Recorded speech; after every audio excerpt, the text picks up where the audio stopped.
Hello students, welcome to my channel.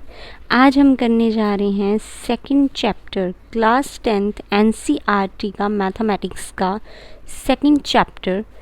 आपकी math की book में सेकंड चैप्टर जो है वो है पॉलिनोमिनल्स एंड इसकी इंट्रोडक्शन है। देन इसकी दो एक्सरसाइज हैं 2.1 एंड 2.2। उसके बाद हमारा स्टार्ट होता है थर्ड चैप्टर। चलिए तो सेकंड चैप्टर पे आते हैं फटाफट से। सेकंड चैप्टर है हमारा पॉलिनोमिनल। ठीक है, पॉलिनोमिनल आपको पता है होते भी क्या हैं। पॉलिनोमिनल वो होते हैं जिस क्वेश्चन में आपकी दो या दो से ज़्यादा टर्म्स आती हैं। ध्यान से सुनो, दो या दो से ज़्यादा टर्म्स जिस क्वेश्चन में आती हैं उनको पॉलिनोमिनल्स कहा जाता है। और इसको लिखने की भी एक फॉर्म होती है, वो भी हम आपको बताएंगे आगे वीडियो में। चलिए तो अगर आपसे कोई इसकी नॉर्मल डेफिनेशन पूछता है तो आप नॉर्मली बोल सकते हो कि पॉलिनोमिनल क्या होता है, expression of more than two terms. ठीक है, दो टर्म से ज़्यादा या दो से ज़्यादा टर्म्स जिसमें आ जाती हैं वो होते हैं आपके पॉलिनोमिनल। फॉर एग्जांपल के लिए यहाँ पे मैंने नीचे एग्जांपल भी दी है आपको।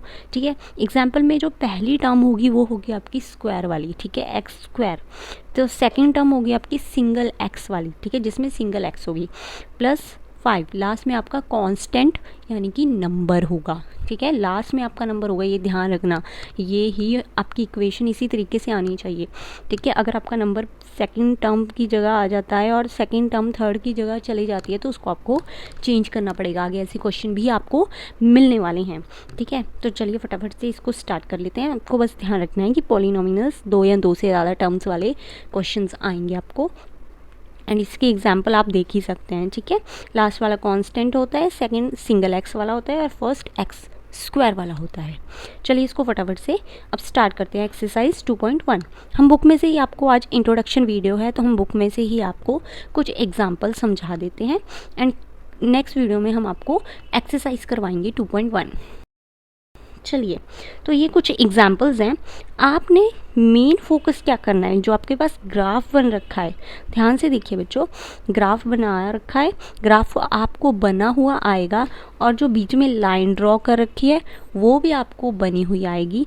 आपने जस्ट फोकस करना है कि जो ये लाइन है ये एक्स वाली लाइन को कितनी बार टच करती है, बस इतना ही फोकस करना है और कुछ नहीं है। ठीक है, अब आप ध्यान से देखिए, ये जो लाइन है ये कितनी बार एक्स को टच कर रही है, बस वो ही आपका आंसर होगा। अब देखिए फर्स्ट पार्ट करते हैं। देखिए सिर्फ एक्स वाली लाइन पे फोकस करना है। ये आपका वाई होता है, वाई एक्सिस, ये आपका एक्स एक्सिस होता है और ये एक्स होता है। ये तो आप 9th क्लास से कर रहे हो, 8th से कर रहे हो, आपको पता ही होगा। ठीक है, चलिए स्टार्ट करते हैं। अब ध्यान से देखिए, जो आपकी जो लाइन जा रही है ना वो कितनी बार टच कर रही है एक्स वाली लाइन को। ध्यान से देखो, जहाँ पे ए लिखा हुआ है ना, मींस एक तो वहाँ पे टच कर रही है, यहाँ पे ए डैश लिखा हुआ है एक वहाँ पे टच कर रही है, यहाँ पे। ठीक है, और दूसरी बार ये यहाँ पे टच कर रही है। तो आपका आंसर क्या होगा इसका, 2। Number of zeros is equal to 2। ठीक है, ये आपका आंसर होगा। इसी तरीके से हम सेकंड पार्ट में देखेंगे। जस्ट आपको फोकस करना है कि जो लाइन ड्रॉ कर रखी है वो हमारे ग्राफ की एक्स वाली लाइन को कितनी बार टच करती है। अब यहाँ पे देख लो, इसमें आपकी लाइन यहाँ टच कर रही है पहले, ठीक है, और उसके बाद एक यहाँ टच कर रही है। तो कितनी बार टोटल टच किया इसने, 2 टाइम्स।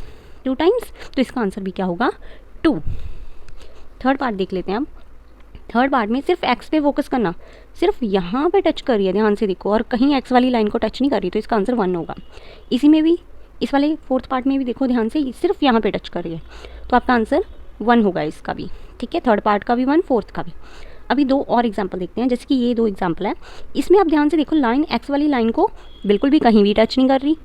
देख रहे हो ना, वो जो यू शेप में लाइन है वो टच नहीं ना कर रही एक्स वाली लाइन को, तो इसका आंसर क्या होगा, 0। अगर कहीं पे टच नहीं कर रही एक्स को तो उसका आंसर होगा हमारा 0। ध्यान रखना, सिर्फ एक्स वाली लाइन हमें चेक करनी है कि एक्स वाली लाइन को कितनी बार टच करती है। यहाँ तो इसने टच ही नहीं किया, तो इसका आंसर होगा 0। नेक्स्ट वाले में भी देखो, कहीं पे टच नहीं कर रही, तो इसका आंसर भी 0 होगा। चलिए कुछ और एग्जाम्पल्स कर लेते हैं हम।